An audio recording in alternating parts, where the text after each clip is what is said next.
दोस्तों, कलयुग की सबसे बड़ी कृष्ण प्रेमिका मीरा को भला कौन नहीं जानता होगा।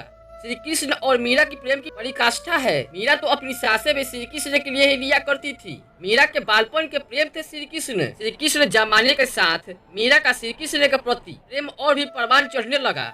यहाँ तक कि कान्हा के लिए उसने अपना सब कुछ त्याग दिया। लेकिन आज की कहानी आपको उस पीड़ा के बारे में बताएगी जिससे सच्चे प्रेमी ही पाने की सौभाग्य रखते हैं। आखिर ऐसा क्या कह दिया था मीरा ने एक दिन अपने कान्हा से कि स्वयं कन्हैया की आंखें भी भीग गई। तो चलिए इस वीडियो में हम जानते हैं कि मीरा बाई के इस संसार से चले जाने के कुछ समय पहले ऐसी क्या हैरत अंगेज घटना घटी जिसे जिसने भी देखा वो हैरान रह गया।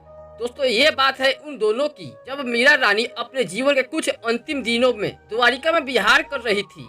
गर्मी का एक दिन भूख और थकी हारी मीरा एक पेड़ के छांव में बैठ गई। वैसे तो श्री कृष्ण के दर्शन उसे बालपन से है, लेकिन आज कन्हैया से एक बार मिलने की तरफ और बेचैनी कुछ अलग ही प्रकार की है। कुछ भी करके बस आज एक दिन कान्हा की एक झलक दिख जाए। अभी पेड़ की डाल पर एक कौवा आकर बैठ गया और बेहद जोर जोर से वो काव काव करने लगा। मीरा ने उस कौवे की तरफ थोड़ी देर के बाद देखा और कहा कि कारे कलेजा मैं धरू रे, आगे तू ले जा। अर्थात ओ कौवे, तुझे भूख लगी है, आ ले, तुझे मैं अपना कलेजा दिल निकाल कर देती हूँ, इसे खा लियो, लेकिन मेरी एक शर्त है। और शर्त ये थी, जो दिशा मारो पिया बसे वो देखे तू खा।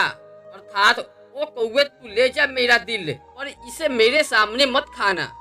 मेरी शर्त है कि मेरे प्रियतम जहाँ रहते हैं उस लोक में उस जगह पर लेकर जाना, और जो तुम्हें वो देख रहे हो तब इसे नोच नोच कर खाना और उसके सामने ही खाना, ताकि उन्हें भी इस पीड़ा का एहसास हो जिसे उनसे दूर रहकर मेरा दिल हर रोज सहता है।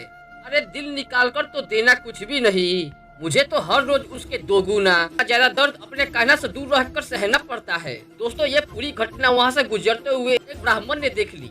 उसे लगा कि मीरा पागल हो गई है, कौवे से बातें कर रही है।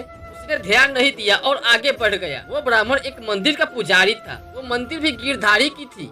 जैसे ही वो ब्राह्मण मंदिर पहुंचा, जैसे ही आज वो भोग लगाने के लिए कान्हा के समीप बढ़ा, तो उसने देखा कि कान्हा की मूर्ति से उनकी आंखों से पानी बह रहा है। उसने उससे पूछा और भोजन का कवर खिलाने दोबारा श्याम सुंदर की तरफ आगे बढ़ा, तो उसने हाथ से थाली अपने आप छोड़ दी।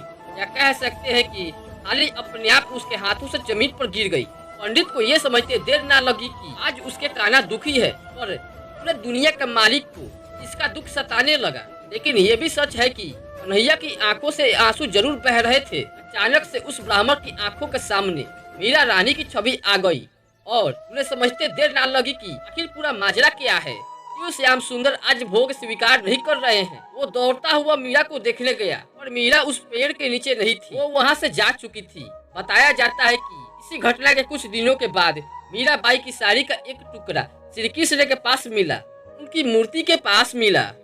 मीरा बाई अब हमेशा के लिए सबकी नजरों से अब गायब हो चुकी थी। वो आखिरी बार था जब उस ब्राह्मण ने मीरा बाई का साक्षात दर्शन किए थे, जब वो मीरा बाई के प्रेम से रूबरू हुआ था। जब उस ब्राह्मण ने मीरा बाई के साड़ी के टुकड़े को श्री कृष्ण के पास देखा तो वो फूट फूट कर रोने लगा। बाकियों को तो नहीं, पर उसे जरूर समझ में आ गया था कि वर्षों तड़पते हुए दोनों प्रेमियों को आखिरकार मिलन हो ही गया। कान्हा अपनी मीरा को अपने साथ ले गए। ऐसी पीड़ा, ऐसी विरह जो मीरा ने सही, वो दुर्भाग्य नहीं, वो सौभाग्य है जो लाखों में किसी एक को मिलता है। कृष्ण प्रेम से केवल प्रेमी ही नहीं, बल्कि कृष्ण भी अपने भक्तों को तड़पता देखकर तड़पते हैं। यही होता है प्रेम। दोस्तों, मीरा बाई की सच्ची प्रेम कथा और भगवान श्री कृष्ण की इस लीला के बारे में आप क्या कहना चाहते हैं, हमें कमेंट सेक्शन में कमेंट करके जरूर बताएं। और वीडियो अच्छी लगी हो तो वीडियो को लाइक करें, चैनल को सब्सक्राइब करें, क्योंकि आपको ऐसा वीडियो हमेशा मिलता ही रहेगा। धन्यवाद।